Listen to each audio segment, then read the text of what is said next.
कौमी असम्बली का अहम इजलास आज 11:30 बजे होगा। 6 निकाती एजेंडा जारी। आईनी तरामीम का बिल शामिल नहीं। आईनी तरामीम का बिल सप्लीमेंट्री एजेंडे के तौर पर पेश किया जाएगा। नून लीग के सदर नवाज शरीफ असम्बली इजलास में शिरकत करेंगे।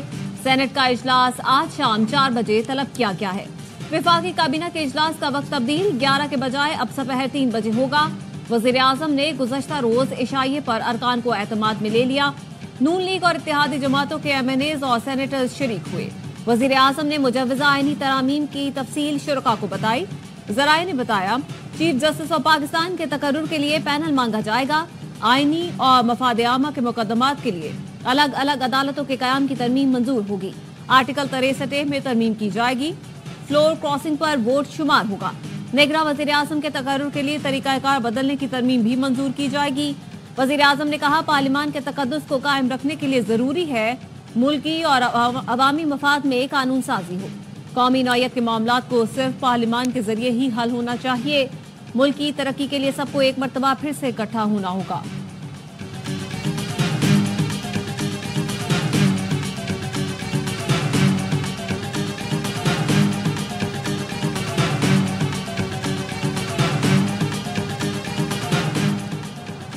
सियासी उतार चढ़ाव में मौलाना सबकी जरूरत। PTI वफ्द मौलाना फजलुर रहमान से मिलने उनकी रिहाइशगाह पहुंचा तो वजीर कानून समेत हुकूमती वफ्द पहले से मौजूद था।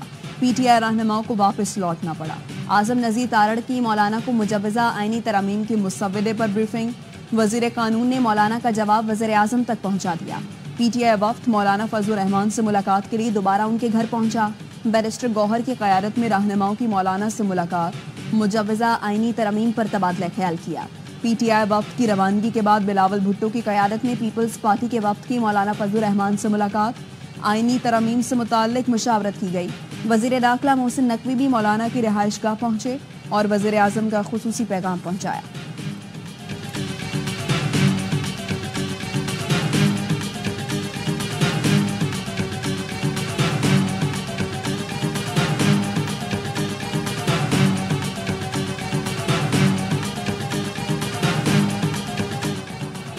JUI रहनुमा सेनेटर कामरान मुर्तजा कहते हैं आईनी तरमीम पर हुकूमत की जानिब से तजावीज़ आई हैं।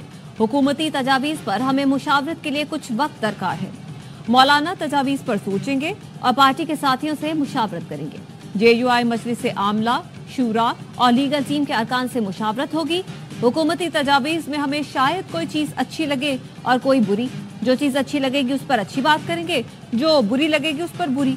कौम दुआ करे हमसे कोई गलती ना हो। आईनी तरमीम पर PTI समेत तमाम जमातों को एतमाद में लेंगे। आईनी तरमीम आज असेंबली में आ रही है या नहीं मालूम नहीं।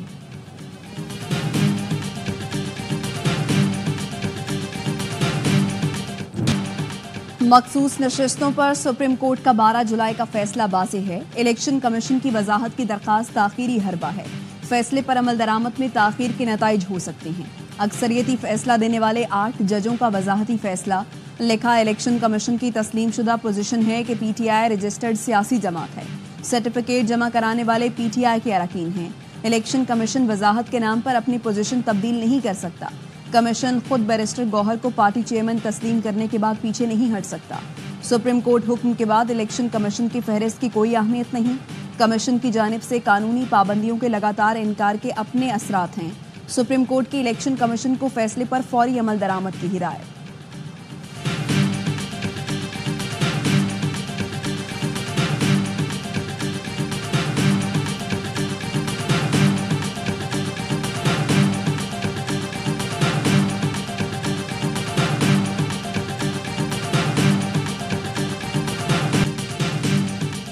बानी PTI से रियासत मुखालिफ पोस्ट की तहकीकात का पहला मरहला मुकम्मल कर लिया।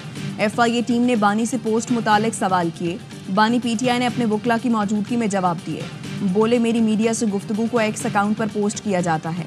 मेरा मकसद किसी एक इदारे या शख्सियत से मुतालिक बात करना नहीं था। मकसद अशराफिया के बारे में बात करना था। बानी PTI से तफ्तीश मुकम्मल होने पर FIA मुकदमात दर्ज करेगी। FIA टीम कल रात भी बानी से तफ्तीश के लिए अडयाला जेल आई थी। बानी ने वकला की गैर मौजूदगी में मिलने से इनकार कर दिया था।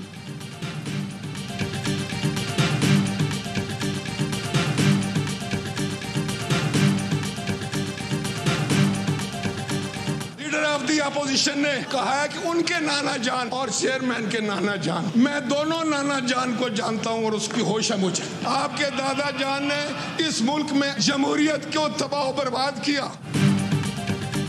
आपके दादा आमरियत लाए, बिलावल के नाना ने मुल्क को मुत्तफिका आइन दिया। उमर अयूब के दादा ने मुल्क में जमहूरियत का कत्ल किया। बिलावल के नाना की वजह से आज जमहूरियत मौजूद है और आप पार्लियामेंट में।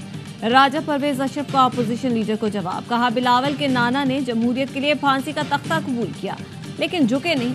आप नफरत बेचने और माहौल खराब करने वाले लोग हैं। हम फौज के पीछे चट्टान की तरह खड़े हैं। ट्वीट किसने किया, जवाब दें।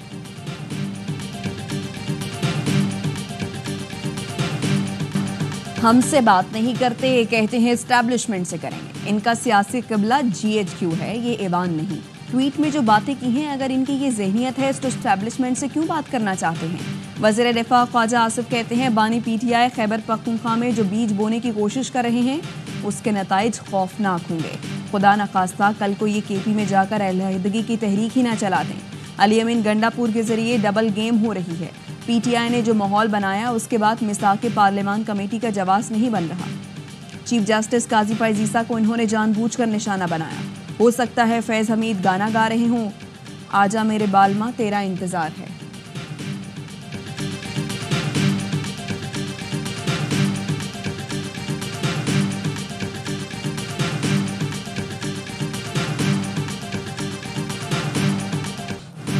आठ से 10 अफराद तैयार हो चुके हैं जो बानी PTI के खिलाफ गवाही देंगे।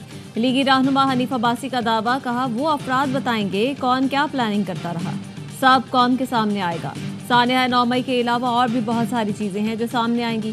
कौमी असम्बली से खिताब में कहा PTI को इसराइल, भारत, अफगानिस्तान से प्यार है। इनके वीजे लगवा कर वहीं भेज दें।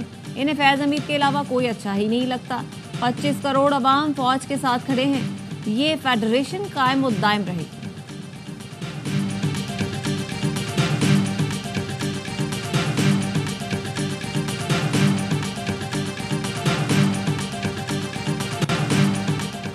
हुकूमत का डॉक्टर आफिया की हमदर्दाना बुनियादों पर रिहाई के लिए अमेरिका में दरखास्त दायर करने का फैसला।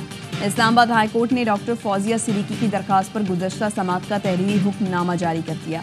हुक्मनामे में कहा गया है कि अटॉर्नी जनरल के मुताबिक हुकूमत अलग से डॉक्टर आफिया सिद्दीकी के लिए रहम की अपील दायर करेगी और अक़वाम मुत्तहिदा इजलास के मौके पर भी अमरीकी हुकूमत से बात की जाएगी।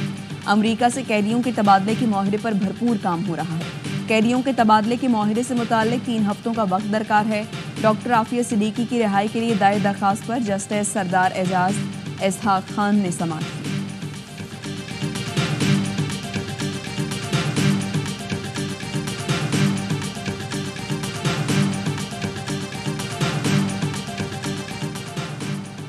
कराची एयरपोर्ट पर 24 घंटे में मंकी पॉक्स का तीसरा मुश्तबा केस सामने आ गया। जराये के मुताबिक मुतासरा खातून सऊदी अरब से बरास्ता दुबई कराची पहुंची थी। कोयटा के फातिमा जिन्ना अस्पताल में ज़ेरे इलाज कांगो वायरस की मरीजा दम तोड़ गई। 24 घंटे में कांगो वायरस से इंतकाल करने वालों की तादाद 2 हो गई। 2 नए केस भी सामने आ गए। आलमी इदारे सेहत ने मंकी पॉक्स से बचाव के लिए वैक्सीन की मंजूरी दे दी। MVABN वैक्सीन एमपॉक्स से बचाव के लिए बनाई गई है। 18 साल से ज्यादा उम्र के अफराद को वैक्सीन लगाई जा सकेगी। हुकाम का कहना है वैक्सीन की 2 खुराकें 1 माह के वक्फे से लगाई जाएंगी।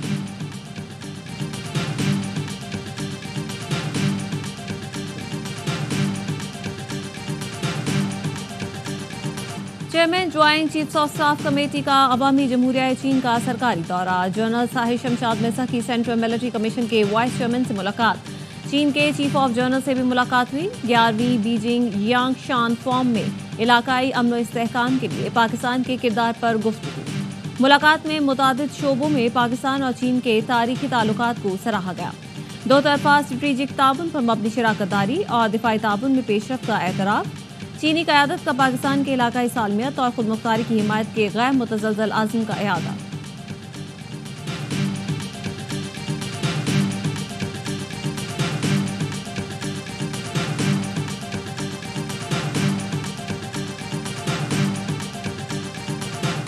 मुल्क भर में जश्न ईद मिलादुन्नबी सल्लल्लाहु अलैहि वसल्लम की तैयारियां जारी। मुख्तलिफ शहरों में आशिकाने रसूल ने घरों और गलियों को बरक़ी कुमकुमों से सजा दिया। कराची समेत मुल्क भर में ईद मिलादुन नबी की सजावट के सामान के स्टॉल लग गए। फ़ज़ाओं में हर सू दरूदो सलाम की सदाएं। गवर्नर हाउस सिंध में जश्न ईद मिलादुन नबी सल्लल्लाहु अलैहि वसल्लम की रूह परवर महफिल 12 रबीउल अव्वल की मुनासबत से चरागा।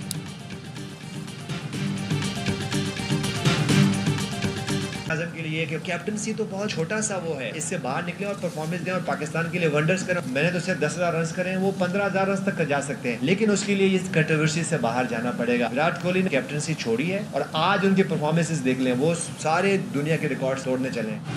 कप्तानी से निकले, पाकिस्तान के लिए खेले। साबिक कप्तान यूनुस खान का बाबर आजम को मशवरा, कहते हैं कोहली ने कप्तानी छोड़कर परफॉर्मेंस पर तवज्जो दी और अजीम खिलाड़ी बन गए। बाबर को भी फैसला करना होगा।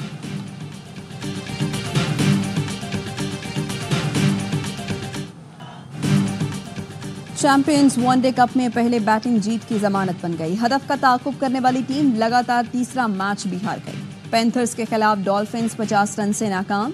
329 रन के ताक़ुब में 278 पर हिम्मत हार गई। कासिम अकरम और साहबजादा फरहान की निस्फ सेंचुरियां रायगा गईं। हसनैन 5 विकेटें उड़ाकर मैच के हीरो करार। पैंथर्स ने पहले खेलकर 328 रन बनाए थे। उस्मान खान ने सेंचुरी, शादाब खान और हैदर अली ने निस्फ सेंचुरियां बनाई थी।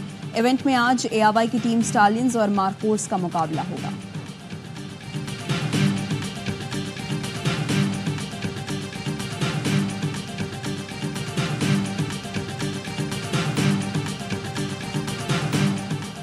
मंगोलिया में स्नूकर वर्ल्ड कप का आगाज। इफ्तिताही रोज पाकिस्तानी खिलाड़ियों असद इकबाल और उवैस मुनीर ने अपने मुकाबले जीत लिए। असद ने पहले मैच में मंगोलिया और दूसरे में जापान के खिलाड़ी को शिकस्त दी। उवैस ने पहला मुकाबला मंगोलिया और दूसरा ओमान के हरीफ के खिलाफ अपने नाम किया। दोनों खिलाड़ी ने बगैर फ्रेम ड्रॉप किए कामयाबियां समेटी।